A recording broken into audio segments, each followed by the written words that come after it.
Bonjour, Serge Ngueta, gestionnaire de fonds de commerce en banque.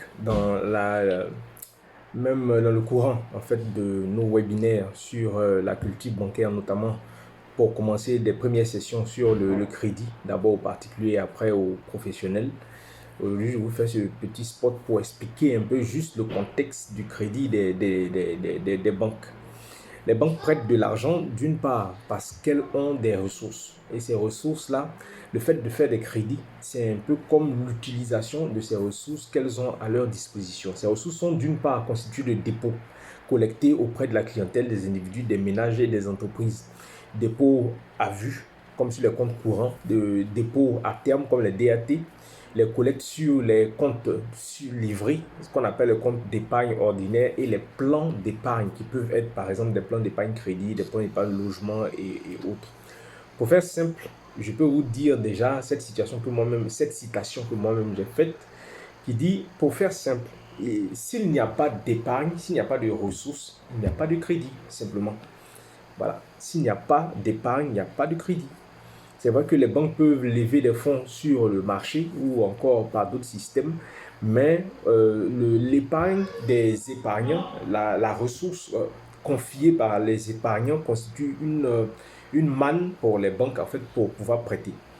Ces dépôts collectés par les banques constituent une dette. Retenons bien ça, une dette à l'égard des déposants. C'est-à-dire quand quelqu'un nous confie en tant que banque sa ressource, son épargne, c'est une dette que nous avons envers ce déposant. C'est pourquoi nous ne pouvons pas négliger l'utilisation en fait de ces crédits-là au travers des épargnes, parce que c'est de l'argent de quelqu'un que nous on collecte et nous on prend, on met sur le marché en tant que crédit pour avoir une plus-value appelée intérêt, et aussi on reverse aussi des intérêts à ceux qui nous ont fait confiance, qu'on appelle les épargnants.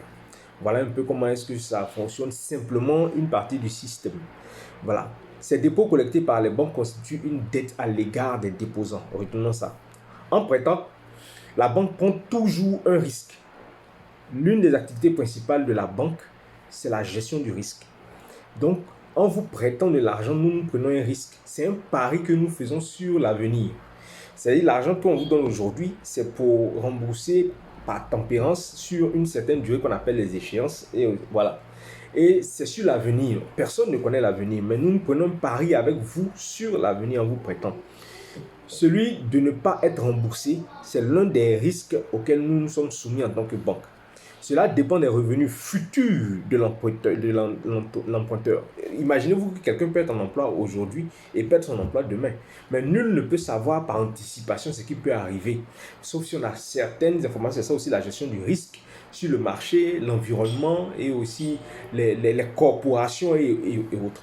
Cela dépend des revenus futurs de l'emprunteur. Il y a donc un pari que nous prenons sur l'avenir.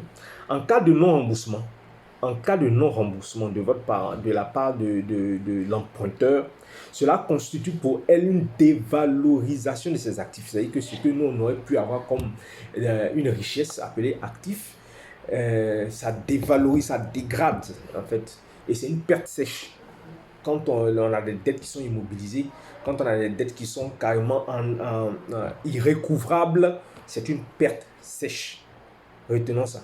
Voilà un peu le cadre. Nous voulons vous donner le contexte du crédit et particulièrement, par exemple, du crédit aux particuliers, puisque c'est ça les webinaires que nous faisons. Nous vous invitons à suivre les programmations des autres webinaires à venir. Donc ça, c'était la capsule de 5 minutes sur le contexte du crédit et notamment du crédit aux particuliers. Serge Ngueta, gestionnaire de fonds de commerce en banque. Et je vous remercie et au prochain webinaire, inscrivez-vous sur Zoom Meetings. Merci.